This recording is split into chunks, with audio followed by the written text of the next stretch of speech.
Welcome back to the Beast Game Podcast. We're going to talk about The Grudge. This is a remake of The Grudge that was a J-horror film remade into a American film. I think there was A Grudge 2. Apparently, was it directed? I think it was up to 3. Yeah, wasn't it directed by the director of the J-horror one? I believe the first one was, and the second one.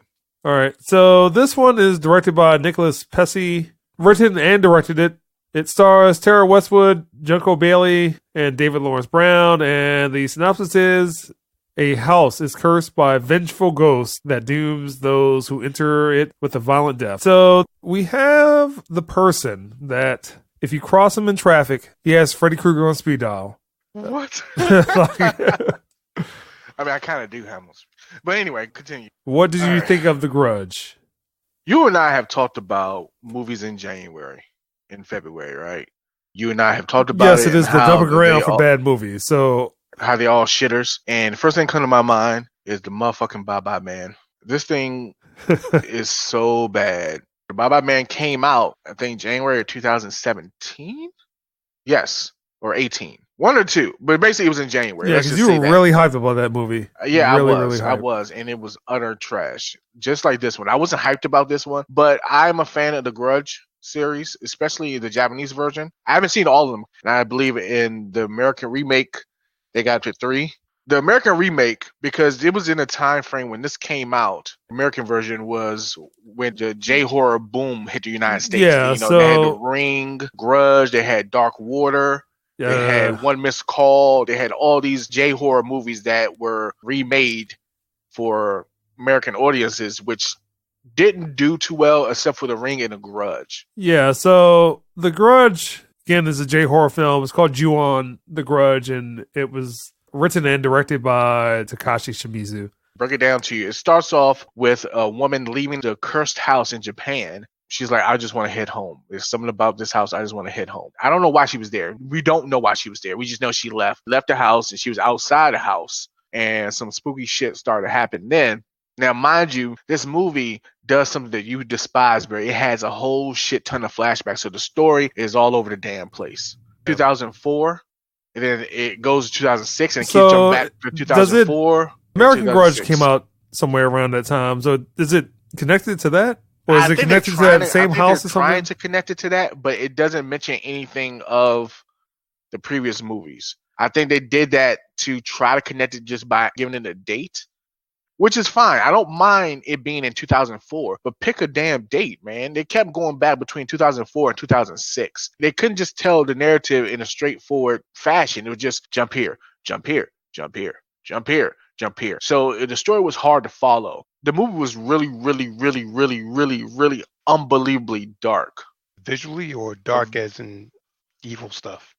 Visually. Create an atmosphere, set the tone, and all that. They try too hard. It should not be that, oh, let's just film it in low light. Let's just make everything so dark. No, the atmosphere has to be dark. The cinematography to me was awful. Dark as hell. So dark, and it was so slow paced. The pacing was so bad that my wife and I, we fell asleep for at least a good 15, 20 minutes in this movie. In the theater. Knocked out. You didn't care about any of the characters. Nothing. Because you couldn't care about the characters because it kept jumping back and forth, so you didn't really get no character development whatsoever.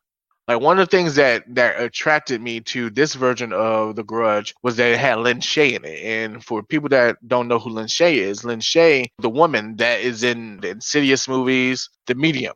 So is she just in this movie provide some legitimacy? I think so, to be honest with you. I mean, she didn't really have much of a role. 7 minutes worth of screen time. If that. To explain the whole Grudge curse thing, right? If you walk into this house, you're automatically cursed. Period. Point blank. You open the door. Yeah, I remember that from you're cursed. Right. Original American one. And they got that for the Japanese one, which the Japanese one was fucking amazing. Yeah, because I think Sarah Michelle Gellar was in that one? Yes, she was in the remake. Yeah, go ahead. And that wasn't bad. It wasn't bad. The second one wasn't bad either, but it wasn't better than the first. Third one, I think I saw it, but I don't remember that much of it. But I definitely remember the first and the second one, American version. And I do remember Ju-on, Japanese version, very well. And that was a great movie. This one is just trying to do something that shouldn't have been done in the first place. This was unwanted and unneeded. Didn't have to be made. It was just not a good representation of that series. I assume this is probably Sony, because Sony 2016 has always been searching for what they have in their wheelhouse movies. If you think about it, what have they really had other than Spider-Man, other than those two movies, the two Spider-Man movies? What have they had? Nothing. Ever since that 2016 Ghostbusters. I thought it was the interview that started with the whole action. That's Getting back to the curse, break it down as much as I can for the people that don't know. If I was to go crazy and kill my kid in this house would be theoretically. cursed. Yeah, most definitely theoretically. This house would be cursed. So, Barry, if you step in this house, I will be haunting your ass wherever you go. That's it. You're fucked. And it won't end. What they did here was bring the curse to America, which was done in the American version in part 2, which worked out fine because the curse was still the girl that was in Japan. So what happened here was they changed it all up. It was not a good presentation at all.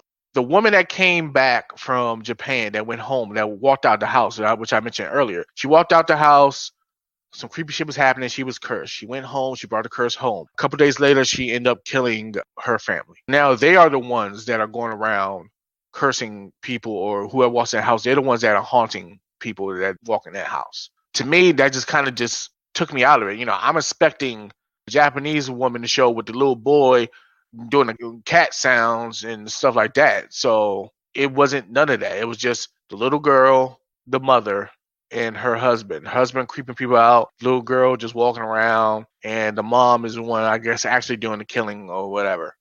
So then more people moved into that house, and that's when Lynn Shay's character comes in. She's married to Frankie Faison. So they were married, and I'm assuming that she had dementia or something. Her dementia got worse when she got into the house, and he was talking to a person that would help assist with her departure, if I could explain that well enough. Basically, person make the transition easier, if you know what I'm trying to say. Not like Dr. Kevorkian, nothing like that, but just a transitional person. She was like, well, I can't do this because she's not a stable mind, because she's talking to the girl, because she sees the girl.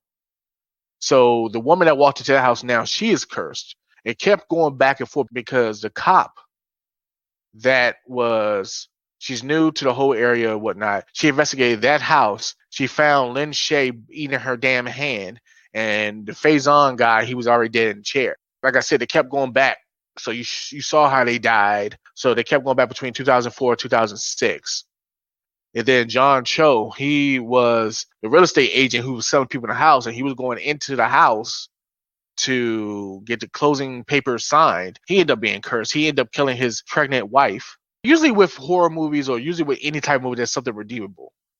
There is nothing redeemable about this movie. I fell asleep on it for 15 minutes and didn't miss a beat. I understood everything that was going on because there wasn't shit going on. It was very slow pace, and because it was dark and slow pace, it will put you to sleep. There was no eeriness. The atmosphere was not done well. The acting was subpar. You didn't care about the characters. There was nothing redeemable about this movie. Was it at least funny? No. So it wasn't even funny like the Blair Witch Project. No. He compared it to the Baba Man, so To me, the Baba Man's better than this. Wait, Bye Bye Man? Is that the one where he says that you can't look at him, can't smell him, can't touch his feet? Yeah. See, look, don't the Baba speak Man it, don't actually say had it, don't think it, the whatever. Baba Man had one thing over this. It was a good premise. How is that a good premise? Well, outside of what they could have created with it, it was just the execution was poor. Baba Man had his moments that it had the atmosphere. The atmosphere was pretty okay. This one didn't have nothing. It was just dark, dank. You didn't know what the fuck was going on. Quietest movie theater I've ever been in. Usually when you go to a horror movie, even if it's a small crowd, there's always someone in there that gets scared, that jumps. People were just sitting there like looking at this, and then when we got up and left, everybody just kind of looked at each other like, what the fuck? It just ended. The first thing came to my mind, I said, I don't know who directed this shit. They have to be a new director, or they don't have very good directing chops, and this will probably end their career. Well, I mean, the director has only done two other things. That explains it. He probably won't get another chance. This is god awful. I mean, again, this is brought to you by Sony. makers of and I'm assuming Charlie's Angels. They paid Lynn Shay very fucking well just to be in this movie. I mean, Sony seems to be... This is below her. Sony seems to be at least trying to hire some people that don't have a lot of directing experience. And you know what? There's nothing wrong with that. You got to start somewhere. A lot of directors get their start in horror. It's an easy genre, but it's a hard genre at the same time.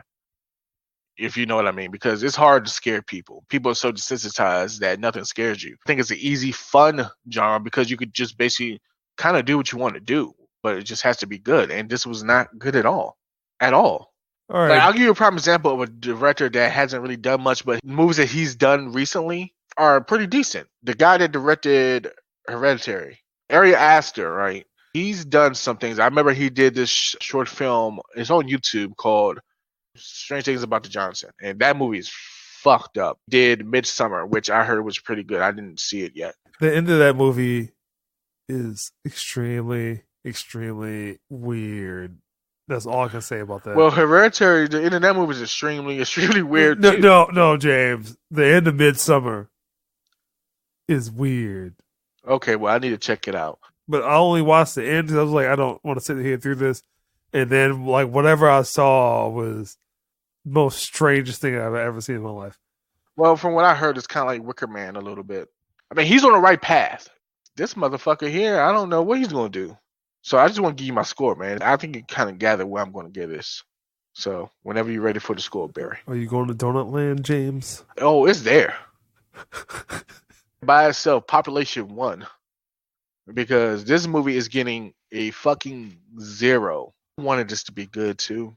1, I was like, man, I know Barry and I talked about movies in January and February being utter shit. Birds of Prey comes out next month. And matter of fact, I should have known because the trailer was in that bitch, too. So I was like, But anyway, I wanted it to be good, just to be different, you know, because you have been right. The movies in January and February are utter trash.